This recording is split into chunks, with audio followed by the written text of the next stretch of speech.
Good morning and welcome to First Things First. Today is March 1st, Tuesday, and we're so thankful that you have joined us today and so thankful for another day that the Lord has blessed us with. And with this being March the 1st, and that means that revival is getting closer. We're in the month of revival. We have less than 3 weeks away. As a matter of fact, about 19 days until revival, and we're so excited. If you can't tell, somebody, I believe his brother Wayne, was aggravating me this past Sunday, saying you can't tell that I'm excited about revival, because I talk about it all the time, and I'm just so anxious and ready for revival and get to be with a lot of my great friends and great preachers of the word, and so thankful that we're getting ready and getting closer and closer to that time. It'll be, of course, March 20th through the 27th, and looking so forward to it. And to kick off the month of our revival, what better way to start it off than in this verse of the day, which comes from Psalm 73, verses 25 and 26. And it's a good one today. It says, "Whom have I in heaven but thee? And there is none upon the earth that I desire beside thee. My flesh and my heart faileth, but God is the strength of my heart and my portion forever." And we can't help but think about revival, thinking that we get tired and we get weak and we go through things, but if we desire the Lord and we seek after Him, He is our guide today. He is our counsel, and He is the one that we seek when our heart fails us and feels weak. But God is the strength of my heart and my portion forever.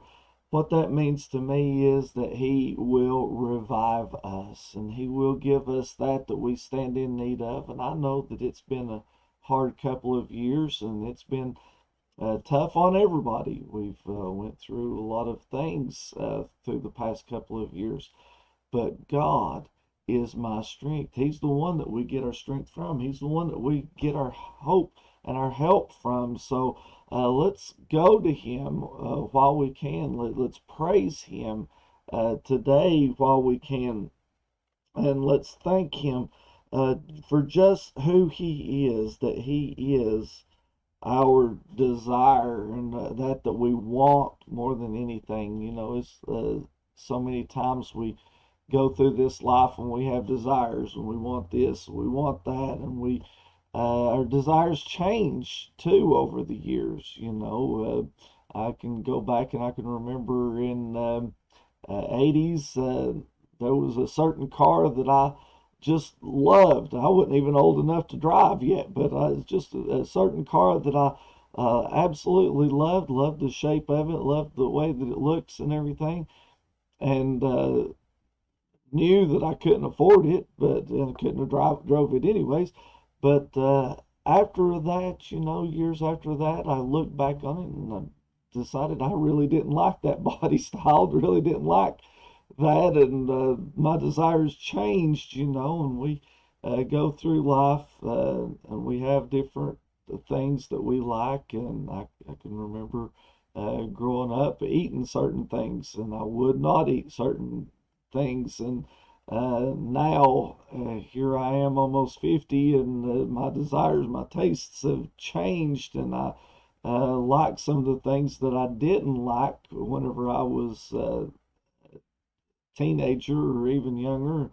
But and that's a great thing, that we do have this change in us, that we can adapt, that we can go forward, and that's what we actually need to do. And we need to have a great desire for God. That desire that was not there before, that desire that was far away from us and kept us separated from God, We need to pull that desire in, and we need to have His strength, and we need to get our heart right with Him so that He can give us that strength and give us that power and give us that portion that He said. Let me just read that again. Whom have I in heaven but thee? There is none upon the earth that I desire besides thee. My flesh and my heart faileth, but God, and Brother Jim, there's that but God moment this morning. But God is the strength of my heart and my portion forever.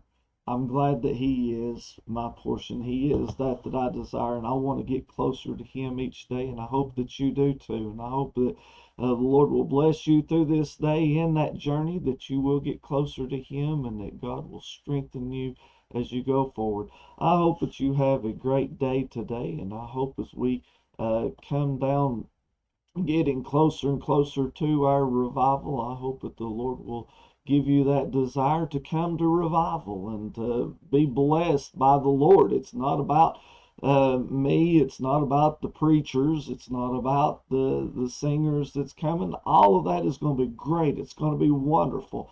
But the greatest part about revival is going to be God being here and you being here. So make sure you come out to revival again, March 20th through the 27th. Looking so forward to it.